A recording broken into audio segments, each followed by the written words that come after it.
hiking boot? Dirty fuck. So you started on Sunday. Should I run through that whole? Yeah. So this is now the fourth time that Julie and I are attempting this conversation. To go back to the very beginning, Chaunce and I had about an hour-long conversation this morning. Didn't record because I'm bad at computers. So I know a lot about your life, but I don't know everything. We're going to start from the beginning. We're going to recap what we've talked about already. Have the recap. Yeah. Okay, so I was supposed to start on Sunday.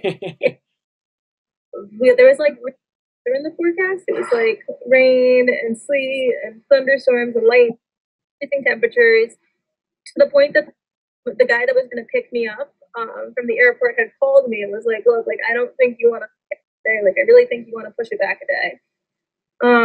And I said back a day. We waited until Monday and had started hiking with him because he was also looking for a ride on the same day I had seen in the AT page. And he worked at Scout and Frodo's. He volunteers there every year. And so when I had started, he was one of the guys that drove us to the Southern Terminus. And he also took Terminus photo on the PCT, which ended up being like really funny because then he also took my Southern Terminus photo on the AT. So like one of the really close friend, just someone that I've seen. And so and you started the trail with him. What? And you started the trail with him. Come again? You started the trail with him as well.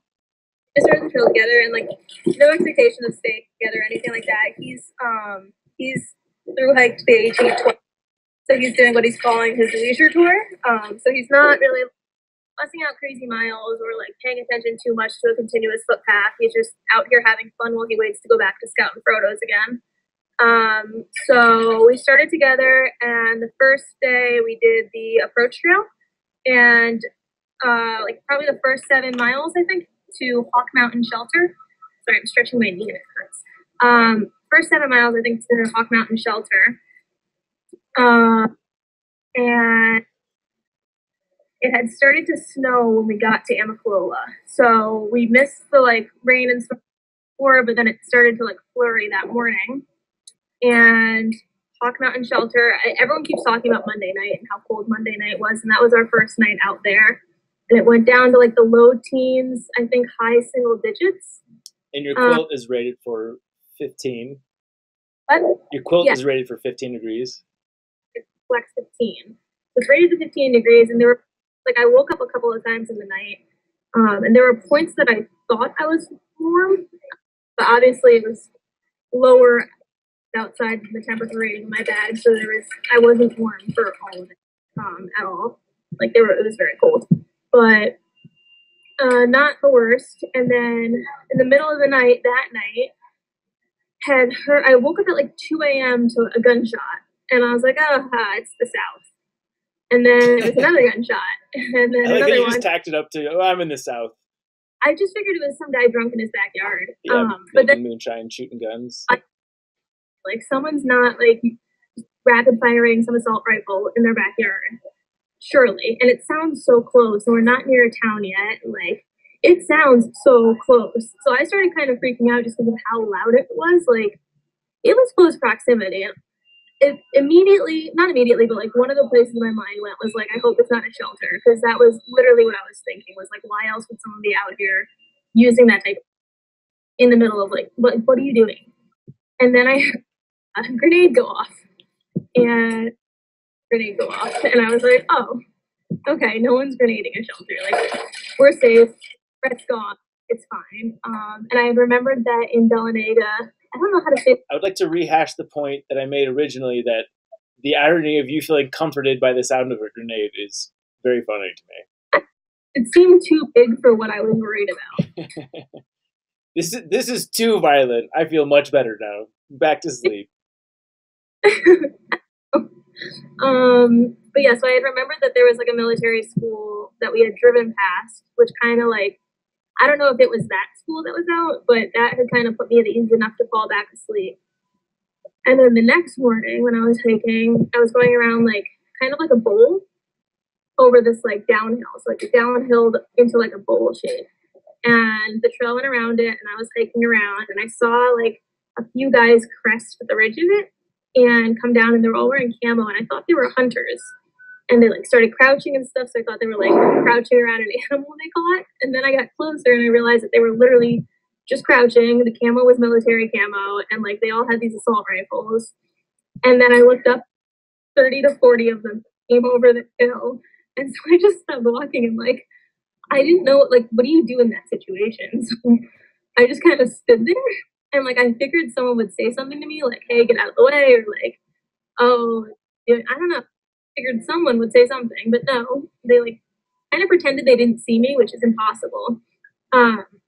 Didn't talk at all, and just like started taking stances around the trail, and like some of them would be crouched, guys would hike past, and then some would be crouched, like very military. But I also noticed that all of their assault rifles had like a little safety on the top of them, like some were black, some were yellow, but they all had a little top, and it was like, okay, this is probably training. We're good. Like I'm not being captured. And so I started walking again. And I think 40 men to capture you would probably be excessive. Hey, I put up a good fight. Yeah, so I had to pass all of them because they were all in front of me. And so every single time I had to pass them because they weren't speaking and they were just looking straight ahead and like really focused. I had to like make noise. Excuse me, pardon me, can you let me through, please? Each time until I got past all of them. It was so weird. But I learned that it's the Cooper Mountain Rangers and that they do ranger training and that they're not supposed to come within a certain distance of the trail. So they were using the trail as like a means of transportation. So I guess they do come within a certain distance of trail. Can't wait for this video to go viral and you're throwing them all under the bus. Hey, it's the Instagram commenters. They're the one that told me that if you see them, that someone said if you see them, they fail. And I was like, well, good thing they pull out my camera. Yeah, so then that happened, and that was the second day. So it was already like off to a weird start with the first night and the second morning. And then I had passed Woody Gap. Oh, and at Woody Gap, I met the Yellow Deli tribe. And it's not something we talked about the last time. A triple-decker bus. Like, this bus was freaking huge. And I asked them how they go through tunnels. And they said it's hard. It's a good question. Yeah, so they had soup, hot soup, and so literally did they try to recruit you? Not. They were surprised. Well, so they knew about Colorado, and so they were asking me if I knew the Yellow in Boulder, and I said I've heard of it, but I didn't know if they were affiliated. And then they were just surprised that I knew who they were, but I didn't tell them why I knew who they were. I was just like, yeah, like I've heard you guys have spots up and down the trail, and then they gave me a card. Like, we love you. Now I'm going to give you the card. Oh, thank you. What's this? Dropped a bunch of people off up there. Sweet. Thank you. Dix Creek. Anything you need, I can take care of you. Much cheaper than everybody else. Perfect. Thank you. There you go. You're being solicited. Like, I'm right in this place. And then so I left Woody Gap, and we were going to camp at Landers something, because there's a big requirement from Landers to Neil because of Blood Mountain. And then we had passed some day hikers kept telling me that the temperatures for the night were supposed to have a wind chill that went below 0 degrees. And I think was if the night before was in the low teens, high single digits, I did not want to find out what below 0 would feel like. And I actually heard, I don't know if this is true or false, like not confirmed by me, but was told by another hiker, that someone got pulled from the mountain, not Blood Mountain, but just pulled from the mountains on Monday night from hypothermia. Whoa. I mean, I guess, yeah, if you've got a 30-degree bag and it gets below 0, that's definitely possible. I don't know who it was or if it was true, but someone told me that happened. Yikes.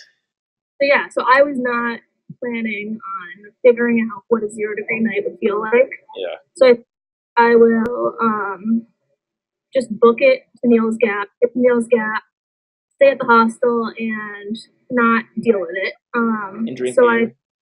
Hmm? And drink beer. And drink beer. That's an option. Yeah, always.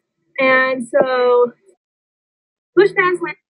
It was like an extra 7.4 miles, I think, to get to Neil's Gap, and have a Blood Mountain at sunset. And then I was just like looking at gut hooks, like, oh, it's a downhill. Like, that's easy, that's quick. Put on the headlight out. And then I realized that the backside of Blood Mountain is essentially a jungle gym. So that was a treat. And that day, that was a pretty big day. And I knew when I was leaving Landers that if I pushed Neil's Gap, something would hurt because of it. And it was kind of weighing the option of, do I want to feel the pain of physical hurt, or do I want to feel cold sleep? And I chose physical pain, and my right knee hurts a bit, and my right hip hurts a bit, which I'm attributing to night hike down the backside of Blood Mountain. But every time it hurts when I'm walking, I keep reminding myself, would you prefer having to sleep really cold? And I still don't regret it. Like, I'm still team, I hurt me for a few days. Yeah. So I guess a sense of knee pain is probably better than hypothermia, assuming that one dude had those two options. I'm just assuming it was a guy. I don't know why. Well, like, I don't know. Every time, like, you go down a hill, it hurts. Like, my knee doesn't hurt unless I'm going downhill right now, and mainly if it's steps. And that doesn't happen as frequently as an entire night of cold.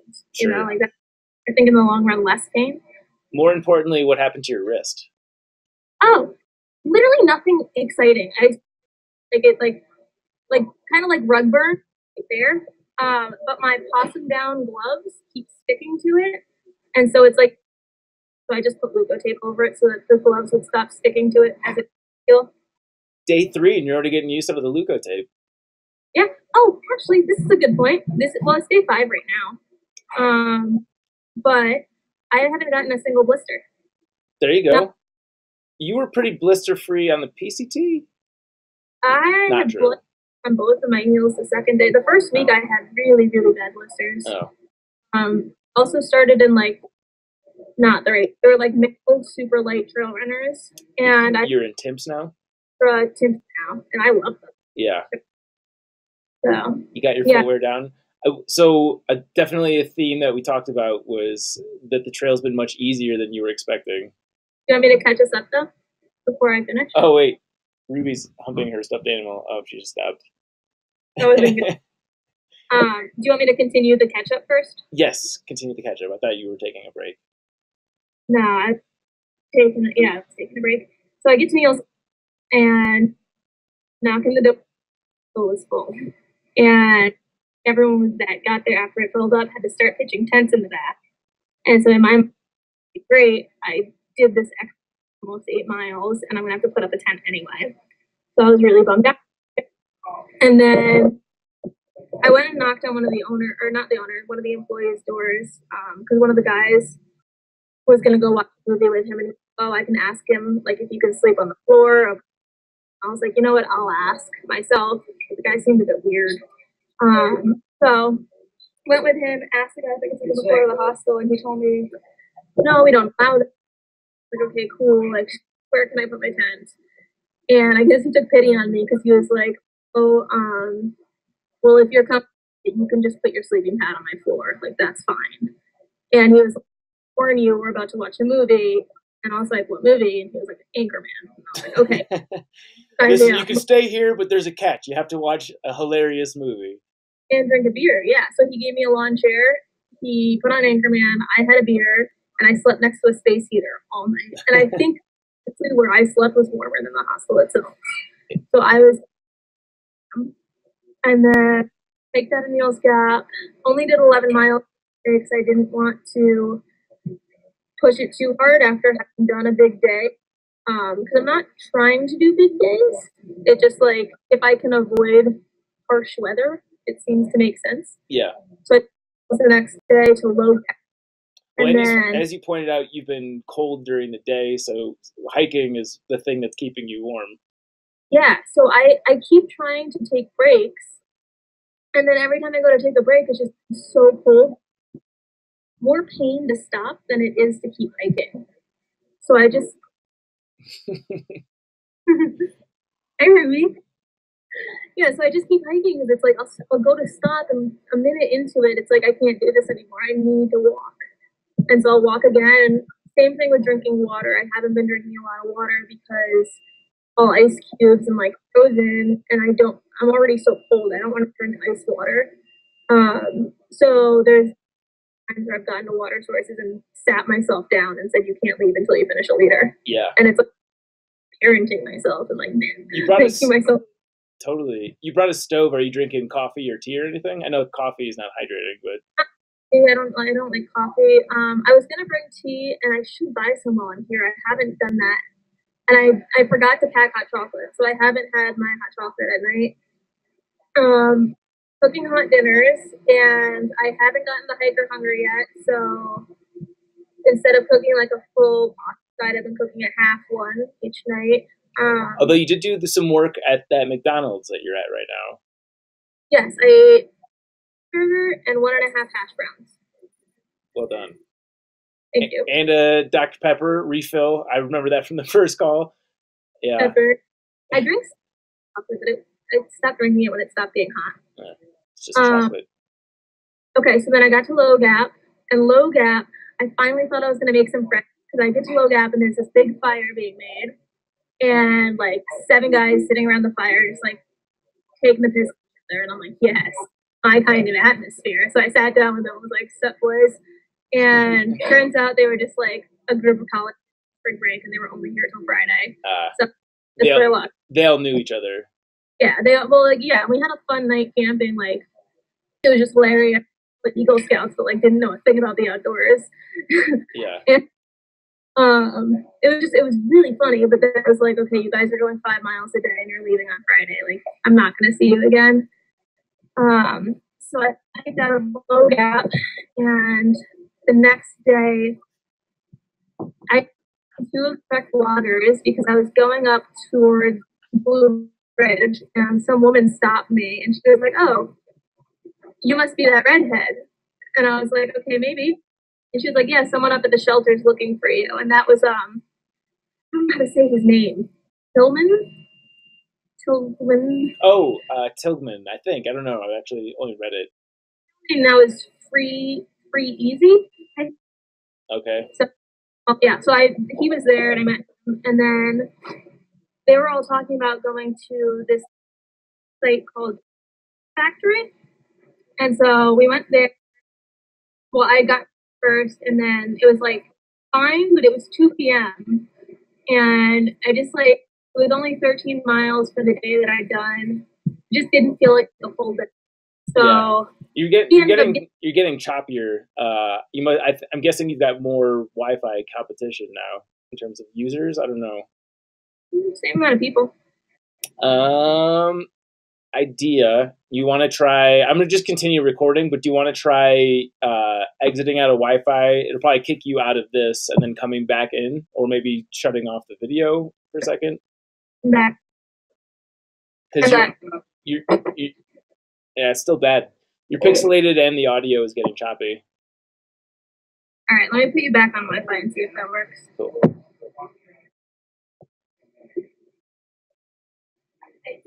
How's that? Video quality's still a little bit on the choppy side. I'm trying to see if the audio is good. Talk. Move back and forth, see if it moves smoothly. Yeah, it's still kind of choppy. It fixes itself, or can you not hear me either? The audio is the bigger problem. You are a little bit pixelated, but I'm missing like every third or fourth word. How about now? Can you hear me better now? Audio is better, yeah. You want me to just do this then, and I'll just pause my video for a sec? How about try closing out of the Wi-Fi and then coming back in. Sometimes I've found that to be a reasonable solution.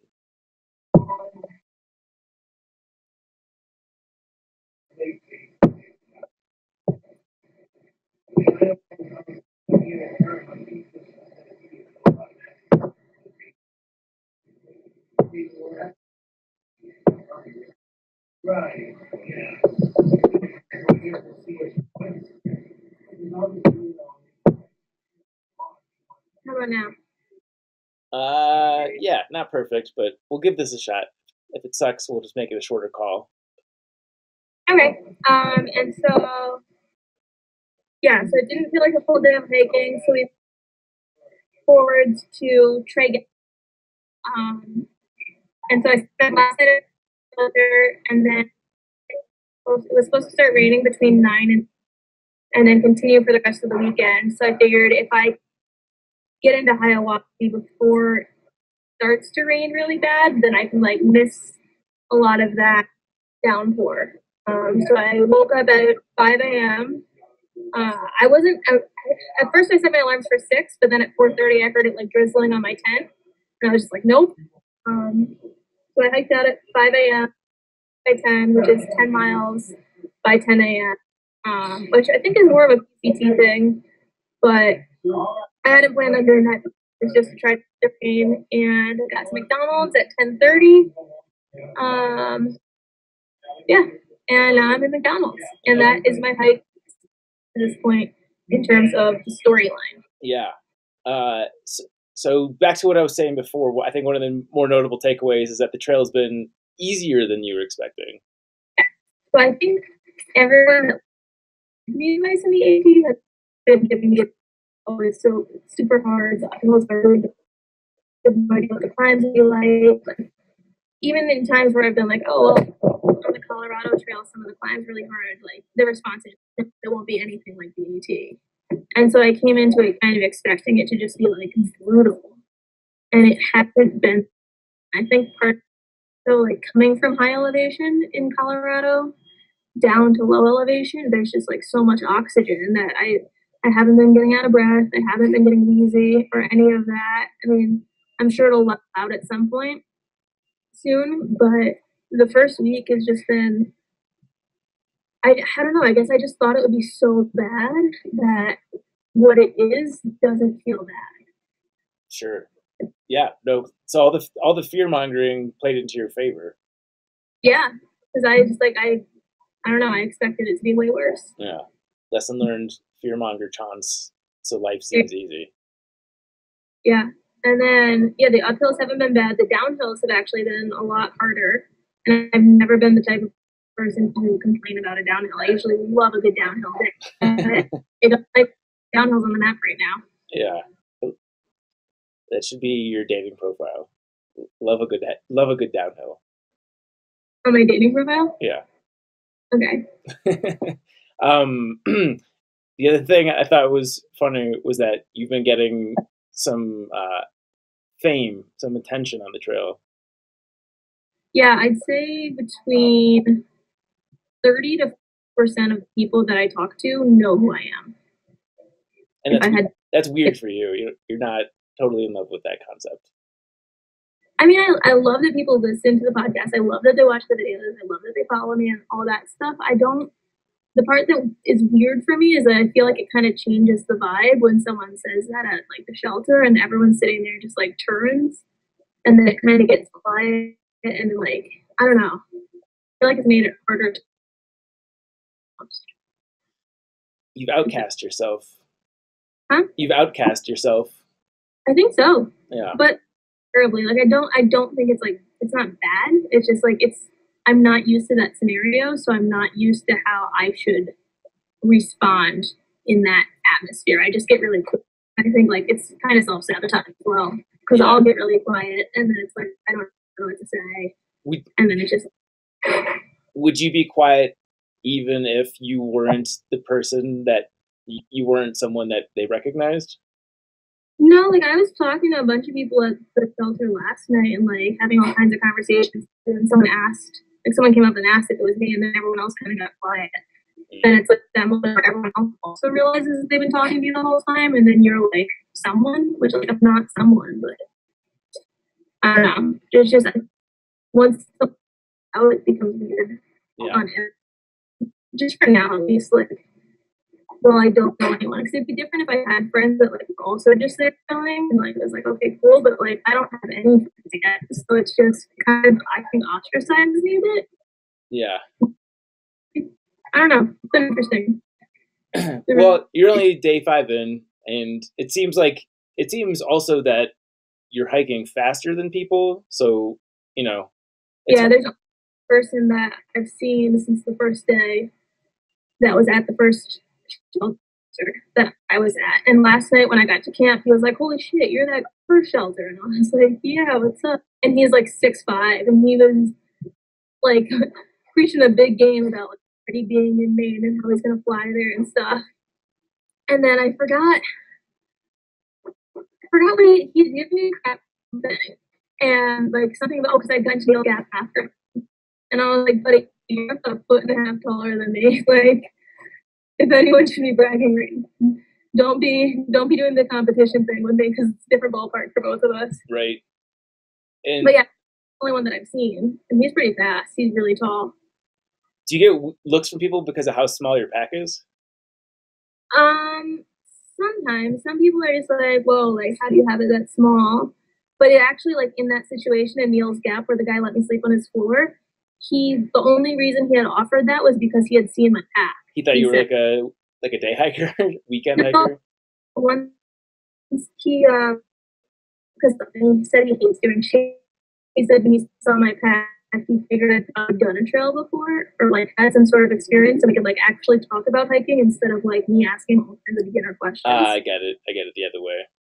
Like at night when he was just like hanging out. So the pack helped me in that scenario because he said that was why he let me in. Yeah.